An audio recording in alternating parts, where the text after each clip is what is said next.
राम मित्रांनो. राम राम.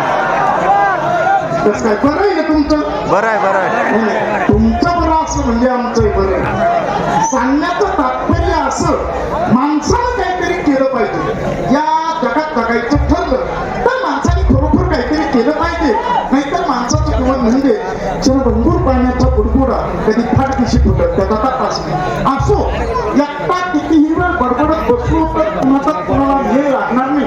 त्याच्याकरता माझ्या जीवाचा ठेवलं मित्र ताबडतोब बोलावून घेतलं पाहिजे. अरे नंदू, अरे नंदू, अरे बाबा अरे भाऊ, बारा कृपयाचा तुझ्या कधी वेळेवर हजर राहा. आम्हाला कधी वेळ आला नंदू.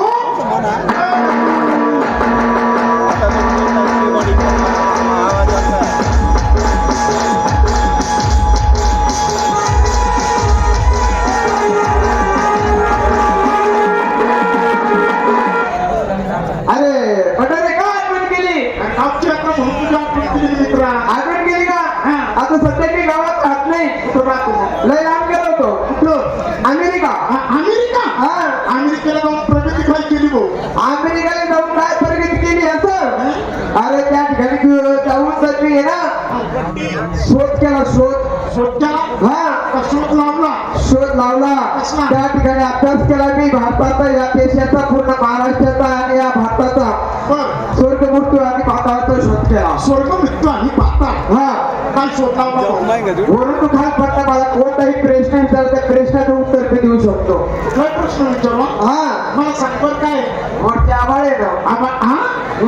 बापरे, बरं आभाळ आहे. हा, बरं आभाळाच्या खाली काय आहे? देवासारखे माणसं बसलेले. अरे वा. हा, माणसाच्या खाली काय आहे? माणसाच्या खाली चट्टी आहे ना. बरं चट्टीच्या खाली काय आहे भाऊ? चट्टीच्या खाली जमीन आहे ना. जमीन. जमीन. हा, चांगला शोध लावला बरं का. हा, बरं जमिनीच्या खाली काय आहे भाऊ? जमिनीच्या खाली खडक आहे ना. खडक. हा, खडकाच्या खाली? खडकाच्या खाली मुरुम. मुरुम. हा, मुरुमाच्या खाली? मुरुमाच्या खाली पाणी. पाणी. हा, बरोबर. पाण्याच्या खाली? पाण्याच्या खाली म्हणा बाप. तुझा बाप बरा छान झाला. हा, हा, तुझ्या बापाच्या खाली? तुम्ही माय आहे ना. राखी पौर्णिमेच्या सणाच्या दिवशी राखी बांधण्याची असं. बरोबर आहे का नाही? तसंच काय असेल. मला काय म्हणायचंय, हा, आपल्या दोघांची मेळ काय बसणार नाही. त्याच्याकरता आपल्या जुबाचा कुठला मित्र हा, जुना माणूस हा, राजूबा भोसले कोकरगावकर हा, आपण तो बोलावून घेतलं पाहिजे. बरं बोलो. अहो भोसले,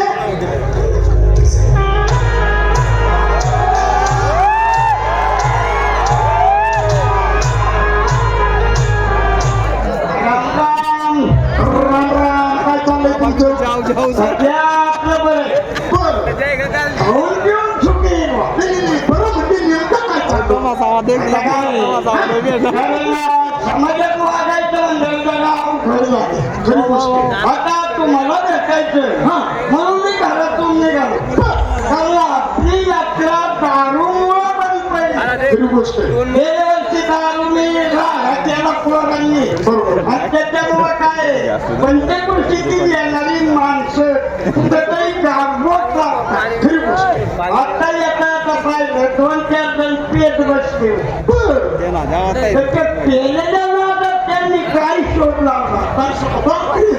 एक जण म्हणतो की आयला दारू लोक वाईट म्हणतात पण दारू वाईट नाही. येतो फिरत ते म्हणतात कसं काय वाईट नाही. म्हणतो भ्रांतीमध्ये ब्रह्मदेव आहे, विष्णीमध्ये विष्णू आहे, रममध्ये राम आहे, हातभट्टीमध्ये हनुमान आहे.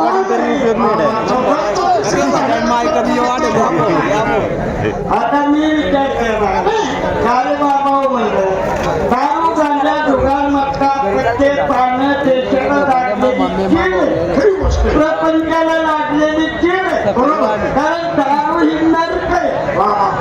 दारू ही नरक आहे. त्यामध्ये काय बनवणारा धूर्त आहे, पण पिणारा माझ्यासारखा मूर्ख आहे असा समाजाचा तर्क आहे. हे म्हणलं पिणं बरं नाही, पिणं ते काय कुणी कुणाचा ऐकत आहे का? सुद्धा ऐकून त्याच्यामुळे गावगाड्यातून मी लक्ष काढले. बरोबर. शेवटी पण मला काय म्हणायचंय माहितीये का गावची यात्रा म्हणल्यानंतर 4-6 शहाण्या चांगल्या माणसांची गरज आहे. संघटना पाहिजे ना. बरोबर आहे की नाही? हा. पण आपले कुमारचे जीवलग मित्र खंडेर भूषण भगत सम्राट मास्टर भिका भीमा सांगतीकर यांचे 3 नंबरचे चिरंजीव शेंडीफळ पंकज कुमार सांगवीकर त्यांना ताबडतोब बोलावून घेतलं पाहिजे.